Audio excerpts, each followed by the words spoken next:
Сәлеметсіңдер ме, студенттер?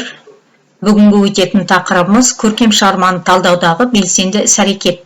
Жоспар: көркем мәтінді талдаудың әдіс-амалдары, әдебиеттану саласындағы талдау түрлерін мектепте қолдану мүмкіндіктері, талдаудың интербелсенді әдістері. Пайдаланған әдебиеттер: Жамақаева қазақ әдебиетін оқыту әдістемесі, Бітібаева әдебиетті оқыту әдістемесі, Ақшолақов шығарманың көркем айшықтарын таныту, негізгі білім беру деңгейі 5-9 сыныптарына арналған қазақ әдебиеті пәнінен жаңартылған мазмұндағы үлгілік оқу бағдарламасы, Назарбаев зияткерлік мектебі дербес білім беру ұйымы, қазақ әдебиеті оқу жоспары, интернет ресурстары. Көркем шығарманы талдау күрделі үдеріс.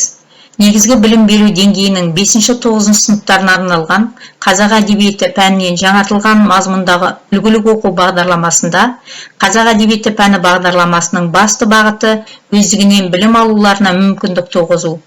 Білім алушыларды ұлттық мәдениет пен әдеби мұраларды түсінуге, қазіргі заманға әдебиетті бағалай білуге үйретеді. Бағдарламада әдеби теориялық ұғымдар талдауға, бағалау мен салыстыруға негізделген мәселелер қарастырылған. Олай болса, оқушының өздігінен ізденуіне мүмкіндік жасау басты назарда болу керек. Мұғалім көркем шығарманы оқу мен талдаудың ғылыми заңдылықтарымен қатар, шығармашылық қиял мен әрекет еткенде ғана жақсы нәтижеге қол жеткізе алады. Мұғалімнің шығарманы оқытудағы мақсаты мен міндеті көркем шығарманы оқушының өздігінен оқып тануға деген талпынысы мен әрекетін оятуға бағыттай білу. Өйткені жаңартылған білім мазмұнында бұл айқын жазылған. Егер оқушы шығарманы өздігінен оқып, көркем шығармадан тікелей әсер алмайынша, барлық талдауға деген іс-әрекет нәтиже бермейді. Мысалы, Тахауи Ахтановтың Күй аңызы әңгімесін алайық. Оқушының көркем шығарма мазмұнымен танысып келгенін түрлі әдіс-тәсілдермен тексеруге болады. Сұрақ беру әдісі арқылы. Мысалы, нар идірген күйі дүниеге қалай келді?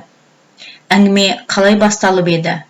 Деп Тахауи Ахтановтың Күй аңызы әңгімесін мазмұнын осы сұрақ-жауап әдісімен тексеруге болады.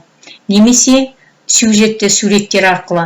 Мына жерде бірнеше Тахауи Ахтановтың Күй аңызы әңгімесінің оқиғаларын суреттейтін сюжетті суреттер берілген. Осы сюжетті суреттерді көрсете отырып, Тахауи Ахтановтың Күй аңызындағы оқиғаларды таптыртып, сол жерден мазмұндатуға болады. Бұл да әңгіменің мазмұнын тексерудің бір әдісі. Жаңартылған білім мазмұнында алдыда өткен тақырып туралы оқушыға ізденіп келуге тапсырмалар беріледі. Сол арқылы білім алушының креативті ойлауға бағыттап, өзіндік ой түйуіне, саралап талдай білуіне бағыт беріледі. Ғалым Қоңыратбаев 8 және 10 сынып оқушылары тексті сабақ өтерден бұрын үйде толық не бөлімі бойынша оқып келуі тиіс.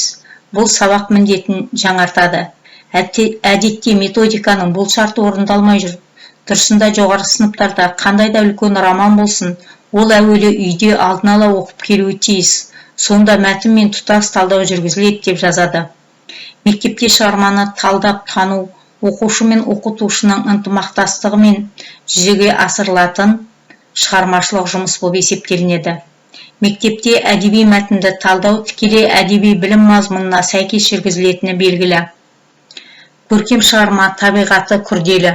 Көркем шығарманың басты міндеті табиғат бейнесін, өмір құбылыстары мен заңдылықтарын көркемдік заңымен бейнелеу арқылы оны қабылдаушының танымы түйсігіне көркемдік жолмен ұсыну, әсер ету. Бұл мақсат адамзат мәдениетінің әр кезеңінде өз уақытына сай, әр деңгейде жүзеге асырылып келе жатқандығы мәлім. Ұлы Абай: сөз түзелді, тыңдаушы, сен де түзел, сендерге де келейін енді аяңдап дегендей, көркем шығарманы қабылдаушы оқырманға бүгінде көркем дүниені танудың, танытудың да өз ережелері мен заңдылықтары, қарапайым түрде айтқанда алтын сандықтың кілттері бар. Мектепте әдебиеттен көркем шығарманы талдау аса маңызды үрдіс болып табылады. Көркем шығарманың көркем әлемін тану оны оқудан басталады. Қаламгердің дүниетанымы мен көзқарастары, ұстанымдары мен түйсігінен жинақталып шыққан тұтас дүниені тану, жекелеген із жолдарын саралау тек қана талдау арқылы жүзеге асады. Жаңартылған білім мазмұнында түсіну және жауап беру, анализ және интерпретация, бағалау және салыстыру дағдылары арқылы оқу мақсатына сәйкес талдаудың түрлі қарапайымнан күрделіге қарай шерші қағидаты бойынша жүзеге асады.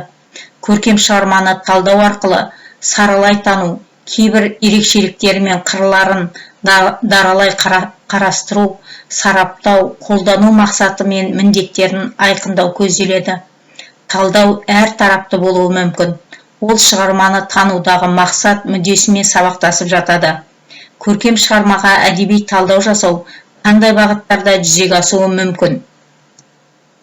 Профессор Әуелбек Қоңыратбаев талдауға жататын құрамды элементтер ретінде бірнеше шығарма бірліктерін атайды. Ол тақырып мен идеясы, басты образдар, характер композициясы, олардың типтілігі, мүддесі арқылы көрінетін немесе шешілуге тиісті болған проблемалар, шығармадағы ұсақ образдар табиғаты, олардың бас кейіпкерлермен қарым-қатынасы, кейіпкерлер, олар арқылы көрінетін қайшылықтар, композициялық құрылыс, олардың формалары, қызметі, шығарманың сюжеті, шығарма тілі, ондағы кейіпкердің тілі, шығарманың жанры, олардың табиғаты мен анықтамалығы, жазушының өзіндік стилі, әдісі, көзқарасы, дәстүр мен новаторлық тұрғысынан автордың ашқан жаңалығы. Қоңыратбаев талдаудың барлығы қазақ әдебиетіндегі оқу мақсатымен қамтылған. Соны негізге ала отырып, көркем шығарманы талдаймыз. Профессор Көшімбаев талдауға жататын құрамды элементтерді, тақырыбы, идеялық мазмұны, кейіпкерлері, сюжет мен композициясы, тіл ерекшелігі, табиғат, зат жағдай, тұрмыс салт бейнелері деп саралай келіп, меңгерту жолдарын, әдіс тәсілдерін көрсетеді. Әдебиетті оқыту әдістемесіне қалыптасқан әңгіме әдісінің жүргізу тәсілдеріне тоқтаған әдіскер шығарманы оқи отырып талдау жасау ұсынады. Көлемі жағынан шағын шығармаларды тиісті жерлерінде мәтінне мысал оқи отырып талдайтынын айтады. Шығарманың идеялық бағыты мен образдарын талдауда Көшімбаев дара салыстырмалы және кейіпкерлерді топтау арқылы мінездеме беру тәсілінің тиімділігін айтады. Әдіскер образдық талдауда бірнеше элементтің маңыздылығына тоқтала отырып, өзіндік белгілерін саралайды. Бірінші белгі – кейіпкердің әлеуметтік тегі, қоғамдық ортасы, орны. Екінші белгісі – қоғамдық үй-ішілік тұрмысы, дүниеге қозғарасы, әдет-ғұрпы. Үшінші қосымша белгісі ретінде кейіпкердің келбеті, тұлғасы, тұрпы, мүсіні, сөз сөйлесі, іс-әрекетіне байланысты берілген табиғи суреттері, тіршілік жағдайлары. Төртінші белгісі кейіпкердің өмір шындығынан жинақтап, түйіндеп көрсеткен бейнесі, жазушының идеялық көзқарасы. Бесіншіден, мінездеме мен сипаттауларды өзара байланыстылығы деп көрсетеді. Міне көркем шығарманы талдау кезде Көшімбаевтың осы тәсілдерін, осы талдау элементтерін пайдаланған өте тиімді. Дегенмен шығарманы мектепте, сыныптар бойынша талдау жұмысын жетілдіре түсуді қажет етеді. Оқушының өзіндік пікірлерін қалыптастыруда талдаудың орны ерекше. Әсіресе көркем шығарманың тілдік ерекшелігіне назар аударған орынды. Мысалы, Қазтуған жыраудың мадақ жырында метафоралық қолданысқа келген күрделі ұғымдар көп. Мысалы ретінде, ұстаса қашағанның ұзын құрығы, қалайлаған қасты орданың сырығы, буыршынның бұта шайнар аузы, бидайықтың көл шайқаған жалғызы. Мұнда қашағанның ұзын құрығы деген қолданысқа қарағанда, қашаған жылқыны ұстайтын құрықтың ұзын болатыны бір аңғарылса, сол қашаған құрыққа балап тұрған тұлғаның қашағанды, яғни ел ішінде басбұзар немесе жауды тырп еткізбей ұстауы ол бір қырын танытады. Қалайлаған қастың орда сырығы деген ұғымны орданың қандай екені танытатын, маңдайына қағылған белгі сияқты елдің бет бейнесін танытарлық бір қыры, елге тіреу, таянш болар тұлғалық сыны ашылады. Батырын көріп елін таны деген ұғымға саяды. Буыршын еркек түйенің жасы, жас бура. Оның мұқалмаған тісі бұта шайнауға қаншалықты жарамды болса, сипатталып отырған тұлғаның да неге салсаң тартынбайтын дер шағынан көрініс береді. Бидайық, торғай, үйрек сияқты көл құстарына түсетін жыртқыш құс толғауда бидайықтың көл шайқаған жалғызы деп беріледі. Жыртқыш құстардың екі балапанның ең мықтысы ғана аман қалатыны, өз ұяласын әлдісі жойып, ата-анасы тасыған жемді үлессіз жеп жетілетіні жайқаған тіркесі көбінесе шайқаған, яғни қозғаған мағынасымен алмастырылып та ұғынылуы мүмкін. Бұл екі сөз екі мағынада қолданылады. Көл жайқау, көлді аласапыран астан кестен ету. Бұл әрекет құс қимылын, әрекеті мен мінезін білдіреді. Сол арқылы сипаттап отырған тұлға қазтуғанның бір қырын танытады. Шалкегіз би темірге бірінші толғауында аспанды бұлт құрсайды, күн жауғанға ұқсайды, көлдегі қулар шулайды, көкшілден ол айуан соққы жегенге ұқсайды. Көп ішінде бір жалғыз, көп мұңайып жылайды, күйбеңдескен көп жаман сөз тигенге ұқсайды деп толғайды. Параллелизм тәсілімен беріліп отырған жалғыздық сарыны, көп ішінде жалғыздыққа қамап отырған күйбеңдескен көп жаманның сөзі. Толғаудағы күйбең сөзінің мағынасы да әдеттегіден өзгеше. Күйбеңдеу, күйбең тірлік ұсақтықты білдіреді. Күйбеңдескен көп жаманның әрекеті де сондай ұсақ. Туырлықсыз қар үйге ту байламақ не керек? Туғаны жоқ жалғызға көп ішінде суырылып жауға шықпақ не керек?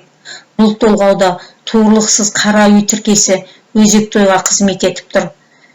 Керегенің сыртында жабылатын киіз туырлық болмаса, үйдің жылу сақтамас аңғал-саңғал болғаны. Оның үстіне қара үй болса, тіпті де кішкентай жұпыны болғаны. Қазақта үйдің іргеге қанатына байланысты шаруашылыққа тігілген көлемі шағын қара үйден бастап 12-18 қанат ақ ордаға дейінгі атаулар кездеседі. Қара үй тіркесі осы ерекшелікке қатысты қолданыс тапқан.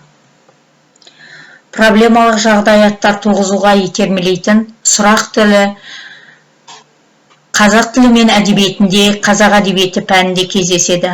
Мысалы, дұрыс па деген жағдай сұрақ қою кездеседі. Мәселен, Бітібаева проблемалық талдау жолдарын айта келіп, жай сұрақ түрлері мен проблемалық сипаттағы сұрақ түрлерін ұсынады. Жай сұрақтар. Мысалы, Бақтығұл қандай кейіпкер? Ол неге жарыспайды барып паналады?